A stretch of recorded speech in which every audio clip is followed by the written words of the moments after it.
E começo por cumprimentar a professora Raquel e agradecer à FNAM a simpatia do convite. É um gosto estar aqui. Tenho que pedir desculpa, nem sempre respondi atempadamente aos e-mails, mas foi um mês complicado com o nascimento do primeiro filho e regressei à atividade depois da licença esta semana.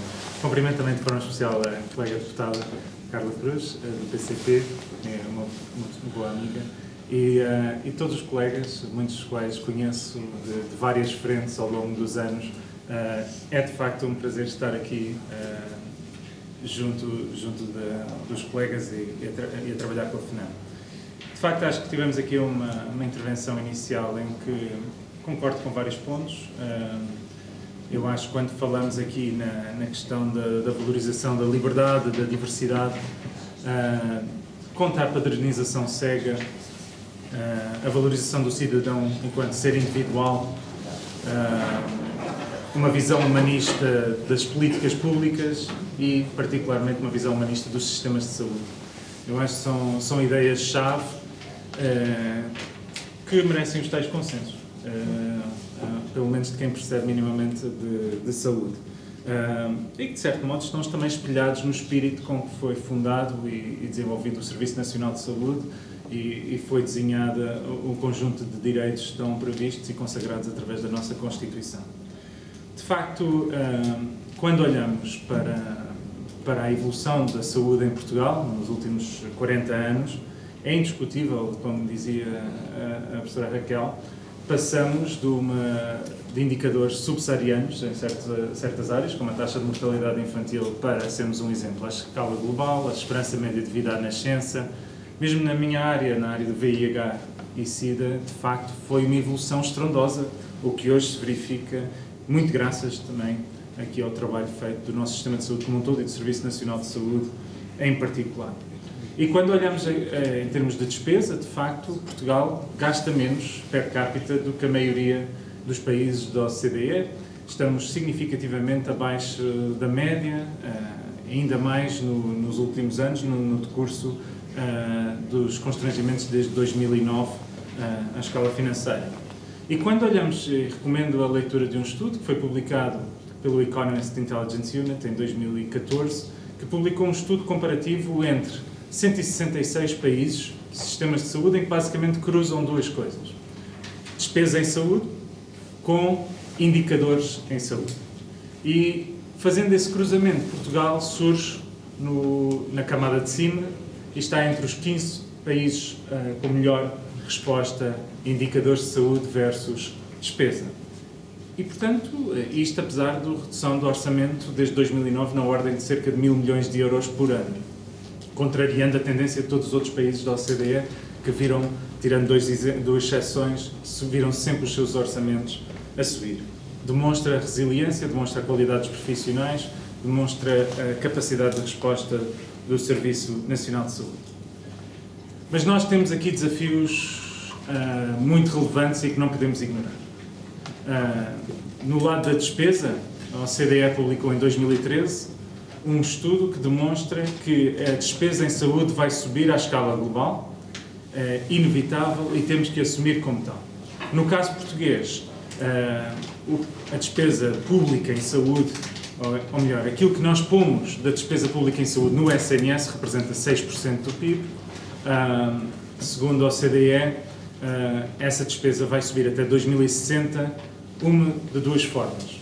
Ou em 2060 vai representar cerca de 9,5% do PIB, ou em 2060 vai representar quase 15% do PIB. Quem fala em 15% do PIB fala de um sistema que faça todas as outras obrigações que um Estado deve cumprir, de acordo com aquilo que nós acreditamos enquanto modelo social europeu no qual Portugal está inserido, significa que será muito difícil de o tornar sustentável. E, portanto, como é que nós salvaguardamos, que fica abaixo dos 10% do PIB, salvaguardando a questão da qualidade? Esse é que é o grande desafio. E as razões para o aumento da despesa são as mais diversas. Todos conhecem aqui a realidade das doenças crónicas. Hoje é inaceitável o valor, por exemplo, a prevalência de diabetes no nosso país, nos 13%. E nós sabemos que a diabetes é muito mais do que uma patologia crónica, é o reflexo também de uma condição social. e, portanto, 1.300.000 portugueses a viverem com diabetes, brutalmente acima da média da OCDE, tem que nos fazer refletir. É a questão das tecnologias. À medida que vamos evoluindo para a medicina de precisão e para a medicina personalizada, as tecnologias em saúde vão ser cada vez um maior fardo no sistema. Aliás, vimos agora o Infarmed deixar cair vergonhosamente o SINAT, que era uma evolução que estava a decorrer no Sistema Nacional de Avaliação de Tecnologias de Saúde. Hoje continuamos com um modelo de avaliação de tecnologias completamente opaco, nem percebemos para onde é que vai evoluir.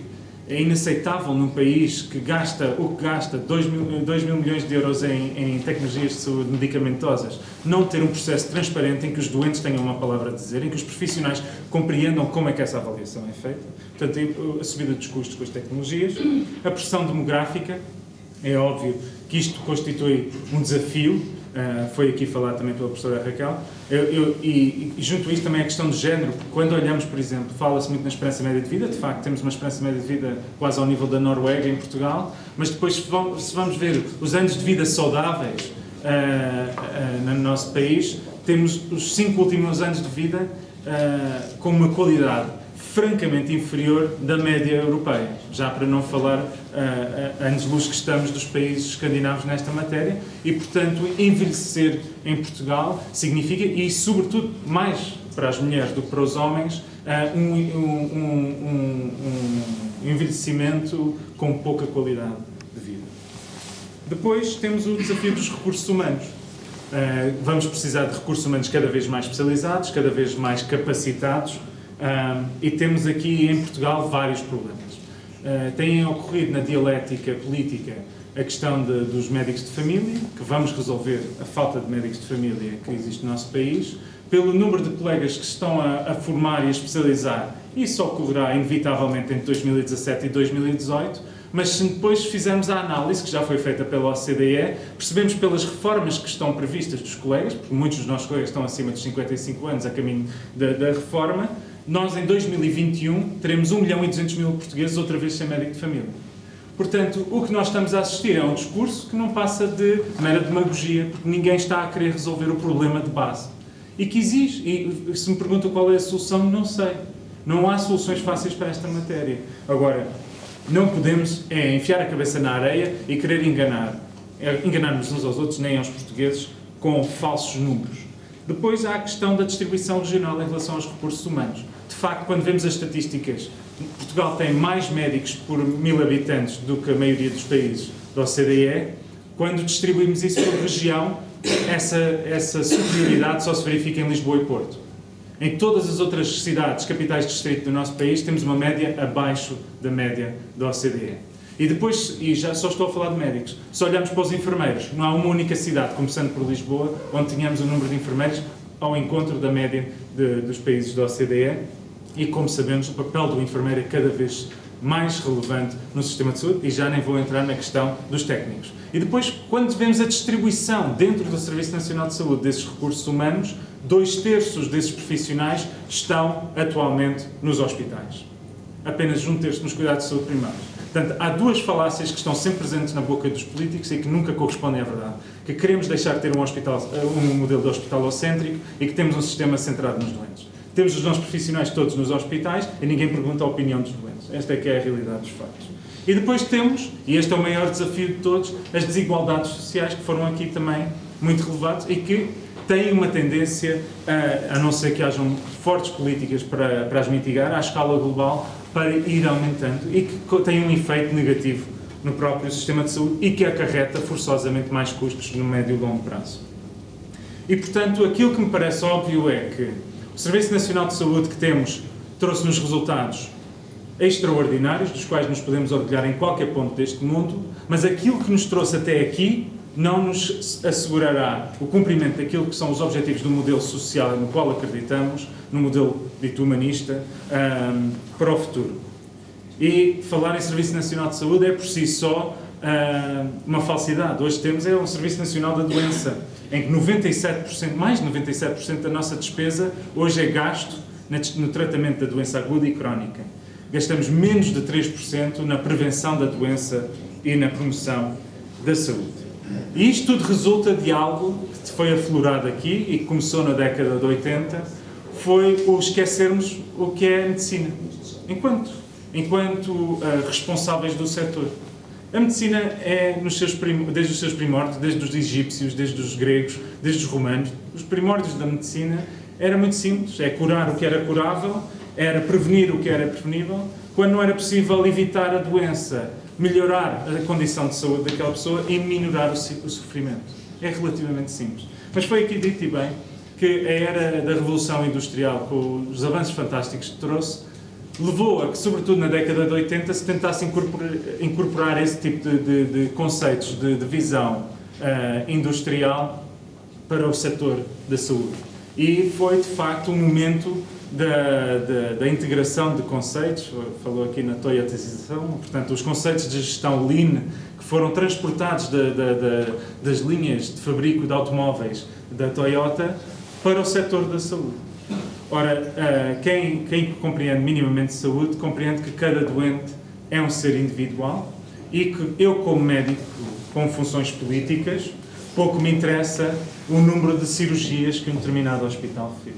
E pouco me interessa o número de consultas que aquele hospital fez. Embora, no discurso político, fique sempre bem dizer o número de cirurgias, atendimentos de urgência e por aí fora. Temos mais de 6 milhões de atendimentos de urgência e que estão a subir cada vez mais e interpretamos isso como uma coisa boa. Será? Penso que não. Mas, na realidade, é que nós valorizamos estes números do discurso. Quando aquilo que nós devíamos estar a valorizar é precisamente o inverso, que é a melhoria da qualidade dos indicadores de saúde, ou seja, a grande questão para mim não é o número de cirurgias ou o número de consultas ou por aí fora, como médico, como cidadão, o que me interessa é se aquele hospital, perante um determinado doente, se aquele doente está a receber os tratamentos de acordo com o estado da arte e se a saúde dele está a melhorar ou não de acordo com aquilo que é a intervenção feita por aquela unidade de saúde. Não concordo que não deve haver alguma padronização, e uma pequena discórdia, apenas deixar claro que eu acho que deve haver padronização onde a ciência demonstre que essa padronização resulte. Quando falamos das normas de orientação, que podem trazer, ainda não trouxeram, pela forma que foram desenvolvidas nos últimos anos, mas podem trazer, e continuo a acreditar que as normas de orientação podem ser uma ferramenta fundamental para que um doente tratado em Braga não seja tratado de forma diferente em Lisboa, ou no Porto, ou no Algarve, ou nas ilhas. É fundamental termos regras de acordo com o estado da arte sobre como abordar cada patologia em relação às várias linhas de tratamento e de abordagem, mas, naturalmente, isto tem que ser sempre baseado, a tal chamada baseada na evidência ou nos dados que a literatura nos trouxer. Mas, dito isto tudo, então, como é que nós podemos evoluir para o futuro para dar resposta a todos estes desafios? E penso que isso é o mais relevante. E aquilo a área que eu tenho trabalhado nos últimos anos é muito no contexto da saúde baseada na criação de valor. E, de facto, nós perdemos um pouco a noção e, como foi aqui dito, houve uma focalização muitas vezes na questão financeira e na estabilização financeira das instituições. Importante, inquestionável, a sustentabilidade financeira das instituições é fundamental, porque sem financiamento não há resultados. Mas o que nós temos que fazer é garantir que passamos de financiar aumentos de produção, os tais aumentos de número de cirurgias, consultas e por aí fora, para financiar aquilo que é a melhoria da saúde das populações. Nós temos que ter um sistema que esteja orientado como um todo, no sentido de melhorar a saúde das populações. Ou seja, nós hoje temos a cenoura, que os gestores gostam muito de utilizar, no sítio completamente errado. Nós hoje temos a cenoura, na maioria dos sítios, pela produção. Há quem defenda que a cenoura deve passar para a melhoria da saúde de cada um dos doentes que entra numa clínica, num hospital, num centro de saúde. Eu entendo que a cenoura nem aí deve estar. Eu entendo que a cenoura deve estar no meio da comunidade. Porque, caso contrário, cada hospital, se for financiado apenas e só de acordo com os resultados de saúde dos doentes que entram porta adentro, aqueles que estão porta afora continuarão a ser esquecidos. E o doente que vive no terceiro andar, que nunca sai de casa com diabetes, obesidade mórbida e com uma doença cardiovascular, nunca é visto. Não há um estímulo nesse sentido. Se colocarmos, de facto, a cenoura, isto é, se responsabilizarmos gestores pela saúde, não apenas dos doentes que vêm à sua instituição, mas pelos doentes que na sua região são verdadeiramente responsáveis, nós podemos, de facto, criar um estímulo para termos uma visão de implementação de saúde pública que vai ao encontro daquilo que deve ser os objetivos de um Serviço Nacional de Saúde, que é melhorar, efetivamente, a saúde das populações. E isto passa também, e nesse campo, acrescentando algo que também foi dito anteriormente, e nesse campo é algo que eu não me chocaria a ver concorrência. Se houvesse concorrência, olhando não para a questão financeira, nem para os indicadores de saúde dentro da instituição, mas da forma como cada região gera a saúde de cada um dos cidadãos individualmente, e conseguirmos que, de facto, isso estimule cada um a procurar que a saúde das suas populações seja cada vez melhor, eu acho que aí podemos pôr a concorrência não ao serviço dos interesses económicos e financeiros, mas pomos a concorrência ao serviço das populações. Por outro lado, nós temos que começar a fazer perguntas aos doentes. Nós temos que envolver os doentes nestes processos. Existe cada vez mais, certamente estão familiarizados com os PREMs e os PROMs, que são os Patient Reported Experience Outcomes e o Monitoring, Patient Reported Experience Monitoring e o Patient Reported Outcomes Monitoring. Os PREMs e os PROMs não são mais do que um conjunto de indicadores resultantes daquilo que os doentes nos dizem, mediante um processo de conversação e de inquéritos metodologicamente estabelecidos. Existem hoje no mundo, neste conceito de medicina baseada, ou da saúde baseada na criação de valor, existem hoje clínicas que têm exemplos práticos onde isto acontece. É o caso da Martini Clinic em Hamburgo, que se especializou na cirurgia do cancro da próstata, e é muito curioso ver-se o seguinte: quando nós comparamos os resultados, portanto, a taxa de sobrevida ao cancro da próstata, à cirurgia do cancro da próstata, aos 5 anos, olhando para a média sueca, a média alemã e depois a média desta clínica, percebemos que os três têm taxas de resposta de sobrevida aos 5 anos de 95%. E normalmente os nossos gestores e os nossos políticos responsáveis pela área de saúde ficam satisfeitos com isto. Mas depois, se formos a ver qual é a percentagem de doentes que ficam com uma incontinência urinária pós-cirúrgica, a média na Suécia ronda os 50%, na Alemanha é algo parecido, e na Martini Clinic são os 30%. E depois, quando vamos a ver a disfunção erétil, está abaixo dos 30% no Martini Clinic e acima de 50% também, tanto na Alemanha como na Suécia. Mas isto é que é relevante para a vida do doente. E o que é que a Martini Clinic fez? Conseguiu perceber, conseguiu dar instrumentos aos próprios profissionais de saúde para melhorarem a sua performance clínica de acordo com aquilo que é o interesse do doente. Conseguiram gerir as expectativas do doente. Portanto, o consentimento informado não é pôr um papel à frente do doente para ele assinar sem saber o que está a assinar. É explicar exatamente perante o tipo de procedimento que vai ter, e conseguiram transformar o modelo de financiamento de acordo com os resultados, não apenas dos resultados que interessam ao gestor, mas de acordo com os resultados que interessam ao doente. E motiva, de facto, a quem vai dentro daquele bloco operatório intervir, garantir que faça uma intervenção que vá ao encontro também daquilo que são as expectativas do doente.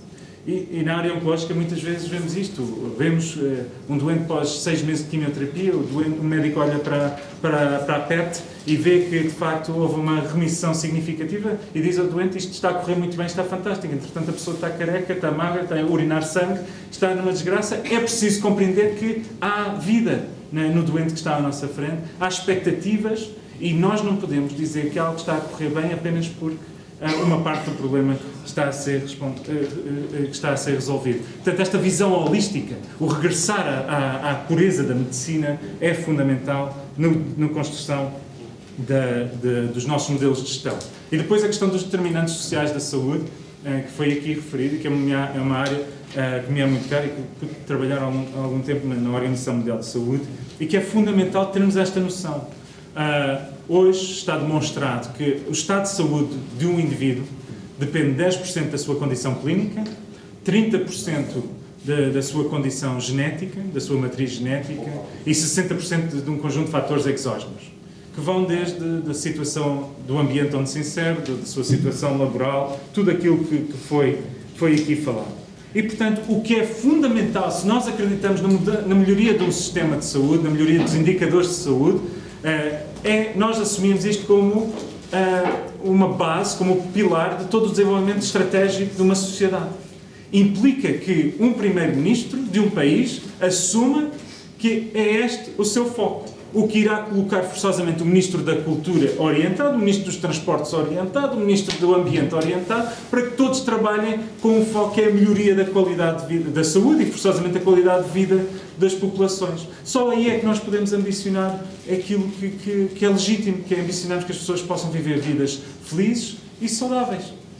E isso sim tem no médio e longo prazo um impacto positivo na economia. Isso sim gera riqueza que possa ser distribuída. É isso que cria os países prósperos e que depois cria a tal riqueza que possa ser distribuída para prosseguirmos um caminho que deve ser a responsabilidade do Estado, que é minimizar as desigualdades sociais e no limite, atingirmos a tal utopia que é aquela pela qual eu me movo, que é a igualdade de oportunidades para todos, para que possamos viver numa sociedade meritocrática e socialmente justa. Esta é uma visão de quem é médico, é também político, é académico, mas acima de tudo é cidadão que acredita em consensos e que é possível construir uma visão comum, e acho que muitos podem não concordar com tudo o que eu disse, mas há aqui certamente pontos de encontro. A base da minha tese de doutoramento foi o desenvolvimento de uma metodologia que eu chamei o método do consenso. Esse método não é mais do que a construção de um modelo em que stakeholders envolvidos na área da saúde possam juntar-se e trabalhar sobre um determinado tema técnico, inicialmente difícil para todos, compreender o que está em causa e encontrar consensos.